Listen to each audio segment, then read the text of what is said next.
But first, should Prince George's County allow data centers in rural areas? Today, the county's Board of Planning met about this, but decided not to weigh in. Thanks so much for joining us on this Thursday. I'm Annie Yu. Our Matt Gregory went to that packed Board of Planning meeting and joins us now. Matt, what does this mean for data centers going forward in Prince George's County? Yeah, Andy, I don't know if you remember, but a couple of weeks ago, the Prince George's County Council passed a moratorium against data centers, saying essentially no for 2 years.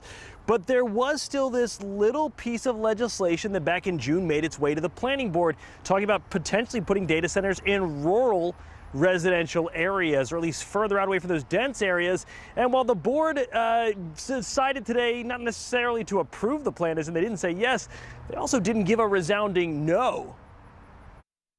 The ayes have it. Listen closely. You can hear the disappointment in the crowded zoning board hearing. We should be thankful for the lukewarm response that we did get, maybe. Disappointed but not surprised. So what happened? Let's back up.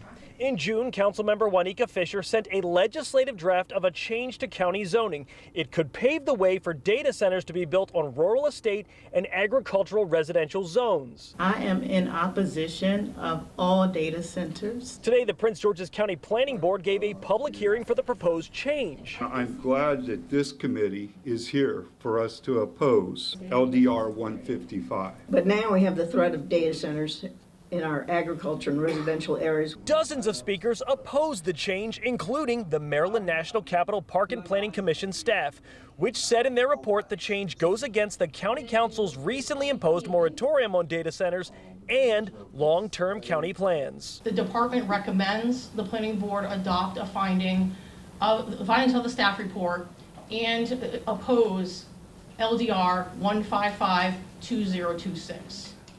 And I'm available for whatever questions that you may have. Which the crowd loved, but when it came time for the board to vote, I will not call the roll. the board members voted unanimously for a technical ruling. The ayes have it. The board voted to adopt the staff's findings of opposition, but offer no recommendation for what the council is to do. Everybody in that room expected things to go one way. They did not go that way. Leaving the speakers frustrated that the board didn't take a strong stance against data centers. And that is how our democracy works locally.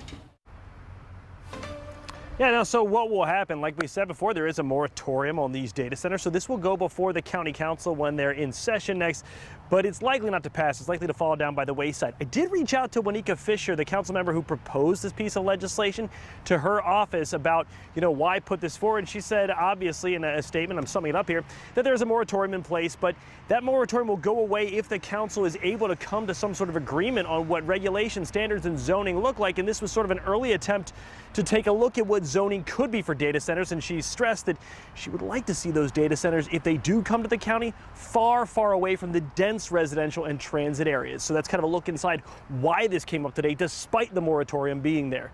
But in Prince George's County, I'm Matt Gregory. Back to you guys. All right, Matt Gregory with an update on this ongoing conversation regarding data centers, specifically in Prince George's County. Matt, thank you. Well, speaking